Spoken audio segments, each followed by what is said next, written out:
meus amigos imaginologistas, ultrassonografistas do Brasil e da América Latina. Vamos dar continuidade ao nosso projeto das pílulas ecográficas, né? Essa semana eu tenho um caso bastante interessante, um tema bastante interessante para discutir com vocês, que é a doença de Basedon-Graves. Mais uma vez me apresento, eu sou o professor Augusto Benedetti da FATESA e demonstro a vocês aqui, né, alguns dos nossos casos, dos nossos ambulatórios. Muito bem, falando aí de doença de Graves, né? Não poderíamos deixar de defini-la, né? Doença publicada por Basedon Graves, definida como uma doença autoimune, ativações de linfócitos B e T, né? Com a atuação símile ao TSH e com uma incidência, né, de 0,2 a 1,3% da população, até 9 vezes mais frequente nas mulheres.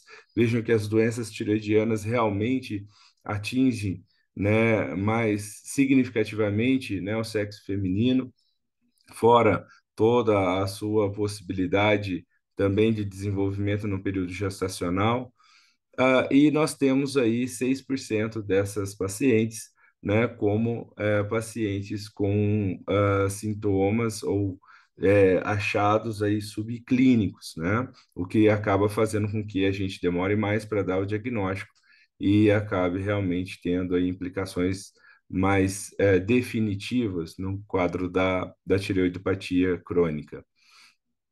Falando a respeito da fisiopatogenia, como eu disse a vocês, nós teremos, né, uma doença autoimune com ativação do anticorpo antiperoxidase, que é o anti-TPO, antitireoglobulina, né, o anti-TG, e anticorpos antirreceptores TSH do TRAB. Então, veja que essa apresentação é uma apresentação bastante importante, haja vista que mais de 90% das pacientes que a desenvolvem têm, né, um quadro bastante sintomático. Ah, Quando essa paciente vem com, né, uma suspeita clínica ou já fechado o seu diagnóstico com a dosagem de hormônio tiroidiano, que é a base do diagnóstico de Basedon Graves, clínica e laboratório, diria que ela, né, vai apresentar para a gente um TSH supresso, com um T3 livre alto e um T4 alto ou eventualmente normal nos primeiros momentos aí de desenvolvimento da doença. Porém, obviamente, isso vai evoluir e a glândula, né, vai passar por bastante estágios de aumento, de edema, né, fazendo o bócio difuso, mas a ultrassonografia ela vai se aplicar bastante em quadros onde, né, a paciente desenvolve isso e ainda assim, né, há a presença de um ou mais nódulos, então não fazendo apenas um bócio difuso, mas um bócio uninodular, um bócio multinodular, e isso tem uma implicação, né, para o segmento aí imaginológico também, né, o aumento dos nódulos, a volumetria, tudo isso vai ter que ser averiguado. Então, eu poderia dizer a vocês que o quadro clássico, né, de doença de Basedon Graves ah, envolveria na ultrassonografia um aumento difuso, então que seria o bócio difuso, mas como nós dissemos anteriormente, pode ser também uninodular ou multinodular, e o paciente masculino tendo uma volumetria total acima de 18 centímetros cúbicos e a paciente feminina acima de 20 centímetros cúbicos. Isso acaba fazendo com que a glândula fique toda heterogênea e nos demonstra também, né, o que a gente chama de aspecto pseudomultinodular. Há um processo de infiltração inflamatória da glândula e que tem um aspecto, diria, mais hipoecogênico, um cinza mais escuro, e a glândula, né, no seu pano de fundo ali, com um parênquima eventualmente normal ainda, hiperecogênico em relação aos músculos pré-tiroidianos. Então, isso acaba fazendo com que a gente tenha um padrão bastante heterogêneo e a gente chama de padrão ou de aspecto pseudo-multinodular. Por que pseudo-multinodular? Porque essas áreas vão se parecer com nódulos, porém, quando eu faço a regra básica de avaliação de um nódulo, que é girar o transdutor 90 graus em relação àquela posição que nós estamos, nós acabamos por ter uma área acometida e não uma definição de um nódulo realmente. Por isso, aspecto pseudo-multinodular. Né? Mas vai evoluir, ela vai entrar num processo de burnout, né, dependendo do tempo de tratamento, e ela pode evoluir para atrofia. O tratamento também facilita essa evolução, e aí aquele aspecto heterogêneo difuso, né, com um aspecto fibrótico, contornos irregulares, todos esses achados que a ultrassonografia acaba realmente por evoluir, né, demonstrando essa evolução. Então, esse é um ponto muito importante. Veja que, ao fazer o estudo Doppler, né, aí a importância do estudo Doppler nessa patologia, porque, vejam, eu posso ter uma tirotoxicose, né, por amiodarona do tipo 1, né, ela é símile ao Graves, ela vai fazer o bócio, mas a história clínica vai, obviamente, me orientar nesse sentido. Mas pensando só pelo lado da imagem mesmo, como achado imaginológico, eu acho que o mais importante é que a gente consiga realmente demonstrar que ao Doppler, ao mapeamento qualitativo, a gente tem aquele aspecto, ao estudo do Doppler de potência, aquele aspecto, né, do inferno tiroidiano, fazendo aí uma alegoria com o inferno do Dante Alighieri, né, utilizando o Doppler de potência com aquela cor amarelada, alaranjada, nós vamos ver isso. Mas quando eu passo para uma análise espectral, então a importância, né, da que a gente tem aí da avaliação dos vasos intraparenquimatosos, e vejam que nesses quadros nós temos aí velocidades, né, que sugerem aí velocidades acima de 40, que seria o limite para as artérias tiroidianas, e artérias tiroidiana superior e inferior com velocidades acima de 65 centímetros por segundo.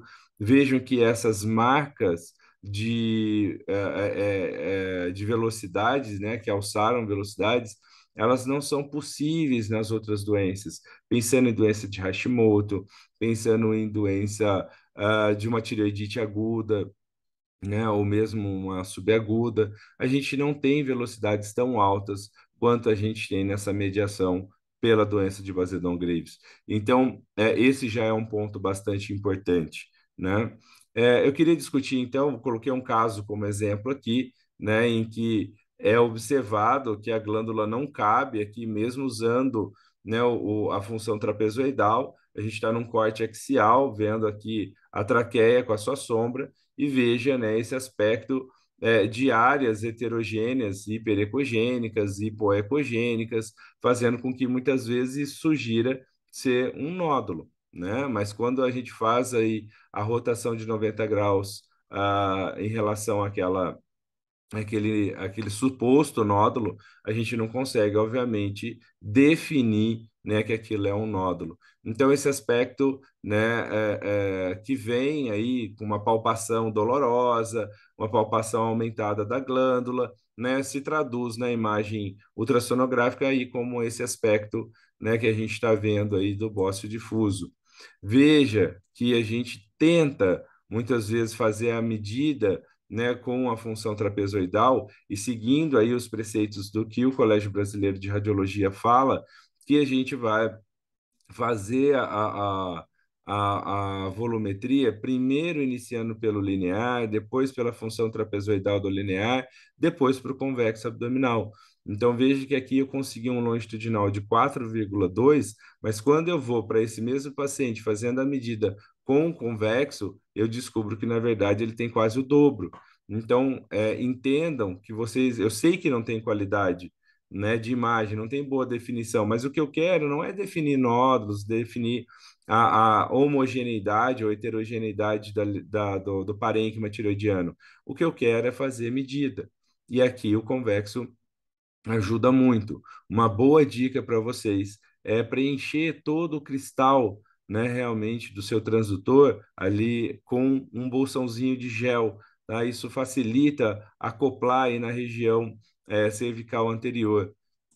Muito bem, veja lá o que a gente chama, né, de aspecto de inferno tiroidiano, que é esse mapeamento que praticamente não me permite enxergar o parênquima por detrás dele. Aqui ainda tinha umas áreas preservadas, né, mas com intensa captação, mesmo com uma velocidade baixa, né, vejo que a gente tem aí uma captação bastante alta de fluxo. E se eu fosse fazer aqui, diria, a espectrometria, ou seja, a Doppler fluxometria, né, nós buscaríamos por altas velocidades.